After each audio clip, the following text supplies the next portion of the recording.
देहरादून के पटेल नगर में anti human trafficking unit की छापेमारी देह व्यापार के आरोप में पति पत्नी समेत 3 लोगों को गिरफ्तार किया गया है। आरोपियों के चंगुल से 2 महिलाओं को छुड़ाया गया है। किराए के मकान में देह व्यापार का धंधा चल रहा था। सोशल मीडिया के जरिए क्लाइंट से संपर्क किया जाता था। फिलहाल इसका भांडाफोड़ हो चुका है। पटेल नगर से एंटी ह्यूमन ट्रैफिकिंग टीम को यह कामयाबी हाथ लगी है। सोशल मीडिया के जरिए ये क्लाइंट से कांटेक्ट करते थे। इस पूरे मामले पर पुलिस को कामयाबी। 13 मार्च से उत्तराखंड विधानसभा का बजट सत्र शुरू होने जा रहा है। सरकार की तरफ से बजट सत्र की तैयारियां शुरू कर दी गई हैं। 13 मार्च को राज्यपाल का अभिभाषण होगा, जबकि 14 मार्च को अभिभाषण पर चर्चा होगी। 15 मार्च को राज्य सरकार बजट पेश करेगी। जो अच्छे सुझाव जिस पे हम समझ सकते हैं कि उसे बजट में शामिल करना चाहिए तो करेंगे। साथ में मैंने आग्रह किया माननीय मुख्यमंत्री से भी, क्योंकि आप जानते हैं कि 15 मार्च को हम लोग बजट पेश कर रहे हैं। हमारी सरकार सभी बिंदुओं पे बातचीत एक्सरसाइज सब कर रही है। ऐसी स्थिति में उनके समय अनुसार यदि उनका समय हमें मिलेगा तो उनके साथ भी, जैसा लास्ट टाइम हमने किया था, हम कुछ जिलों में या कुछ क्षेत्रों में भी संवाद का कार्यक्रम करेंगे। उत्तराखंड में विधायक अपने क्षेत्र के विकास के लिए कितने संवेदनशील है, इसका अंदाजा उनकी विधायक निधि खर्च करने से लगाया जा सकता है। देहरादून जिले की बात करें तो 10 विधानसभा है, मगर कोई भी विधायक पूरी विधायक निधि खर्च नहीं कर पाया।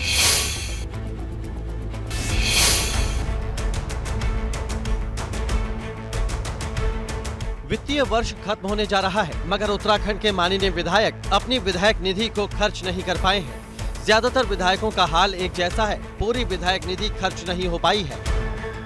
भाजपा के 9 विधायकों में से एक ही विधायक ऐसे नहीं है जो अपनी विधायक निधि पूर्ण खर्च कर चुके हों। सिर्फ उमेश शर्मा काऊ ऐसे विधायक हैं जो अपनी विधायक निधि का तकरीबन 90% हिस्सा खर्च कर चुके हैं। वहीं प्रीतम सिंह एक ऐसे विधायक हैं जो अपनी विधायक निधि का 10% हिस्सा भी खर्च नहीं कर पाए।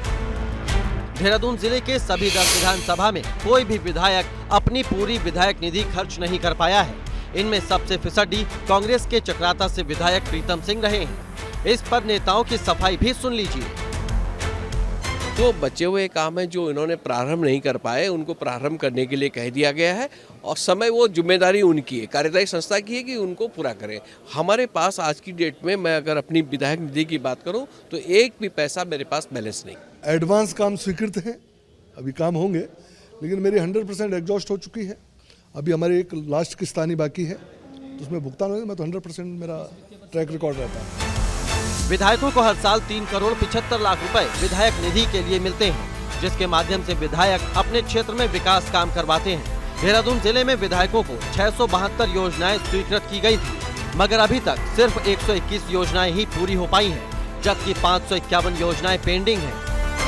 हमारे यहाँ रायपुर विधानसभा में अभी तक सबसे ज़्यादा धनराशि की योजनाएं स्वीकृत हुई हैं और सबसे कम धनराशि की योजनाएं चक्राता विधानसभा में स्वीकृत हुई हैं। लेकिन हमें उम्मीद है कि आगामी माह मार्च तक जो है इसमें खर्चा यथासंभव जितना अधिक से अधिक होगा उतना कर लिया जाए। देहरादून जिले की 10 विधानसभा में से 9 पर भाजपा का कब्जा है।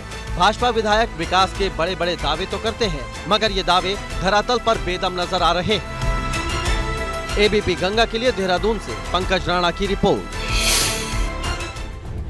कोरोना महामारी के 3 साल बाद उत्तराखंड कोरोना मुक्त हो गया है। 3 साल में पहली बार उत्तराखंड में कोरोना का कोई भी एक्टिव केस नहीं है। 15 मार्च 2022 को उत्तराखंड में कोरोना का पहला केस मिला था, जिसके बाद देश के बाकी राज्यों की तरह ही उत्तराखंड में भी कोरोना का जो ग्राफ था तेजी से बढ़ता चला गया।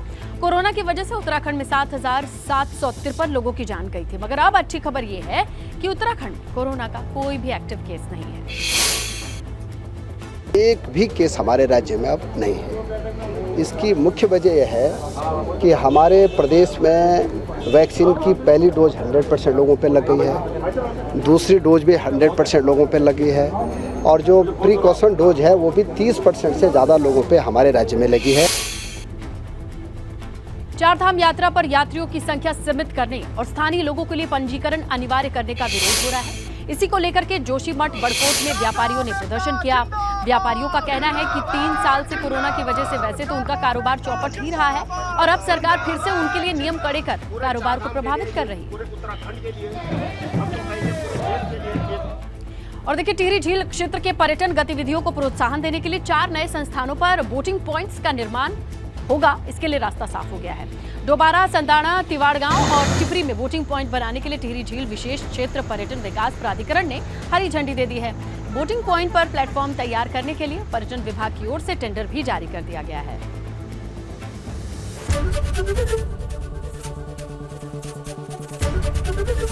एबीपी गंगा, खबर आपकी, जुबान आपकी।